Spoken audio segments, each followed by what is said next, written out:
Hello class, I hope you're all doing well. Today I did my project on Japan, the culture, and some of my favorite things about it.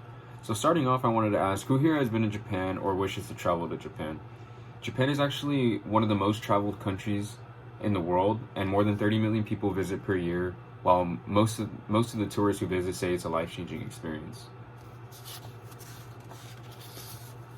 Moreover, I am part Japanese, so I took this assignment kind of like a personal task to find out more about my roots, about my culture, but it was very informative and I had a very fun time researching. Some of the things I wanted to talk about, however, were the Japanese architecture, the cuisine, as well as the Kabuki theater, which is some of my favorite stuff to talk about because it's just very interesting and I actually have a Kabuki shirt on right now. So starting off, I wanted to talk about architecture and why it's so influential. So when people think about Japanese buildings, they think of like the wooden dojos and stuff like that, and how many of those buildings do still exist. There are other modern buildings that have been built that look very modernized.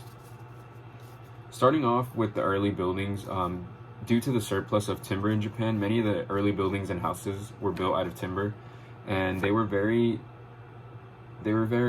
stable for earthquakes. However, they were not stable enough to survive natural weather such as rain, wind, fire, whatever it was, but they found out that it was stable for earthquakes. Many buildings still stand, however. There are monthly routines that workers have to come and do to the buildings to make sure they don't fall over or crumble. Now that I finished talking about the architecture, I wanted to talk about the Japanese cuisine because this is some of my favorite, and from reading, a lot of the tourists do enjoy the food as well. Some of the most popular, it has to be the sushi conveyor belt. It's pretty much what it sounds like. It's just a conveyor belt that comes around the bar, and if you like the roll, you could take it. If you don't, then you don't have to take it. It starts off at 100 yen, and it can go up to like 500, 1,000 yen, but usually it's starting at around $1 US, so US currency. You can eat with $1 in Japan. However, the only downside is that a majority of the restaurants are specializing in one food area. So if it's sushi, it's only going to serve sushi. If they specialize in burgers, they're not going to serve anything else, Continuing talking about the cuisine, here's some history, I guess. So there was actually a ban on red meat in Japan in the early 1900s, and that ban on red meat wasn't lifted until 1912. After that lift, a lot of the eating habits changed immensely, which led to a decline in rice consumption.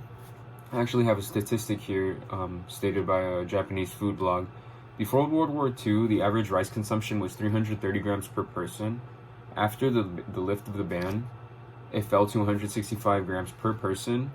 And in that span of 1960s to early 2000s, the meat consumption rose 400%, and that overcame the fish consumption, the rice consumptions, etc.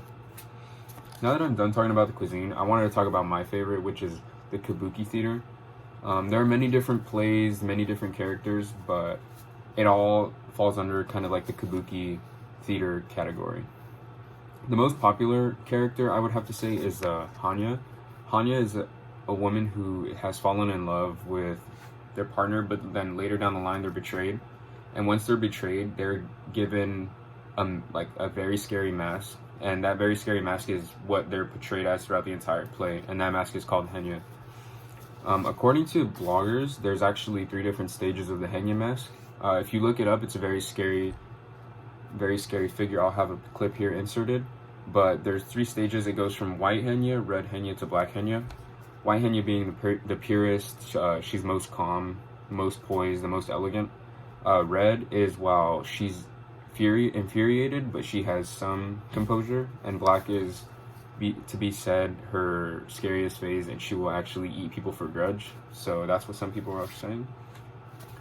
Continuing about the plays, it's crazy to see or crazy to read how much it evolved, because reading about Kabuki plays, they started off from being just groups of women playing in ensemble bands, and now it's turned into just so many different mythical characters and scenes. To conclude, there's so many different beautiful aspects that make Japan very unique.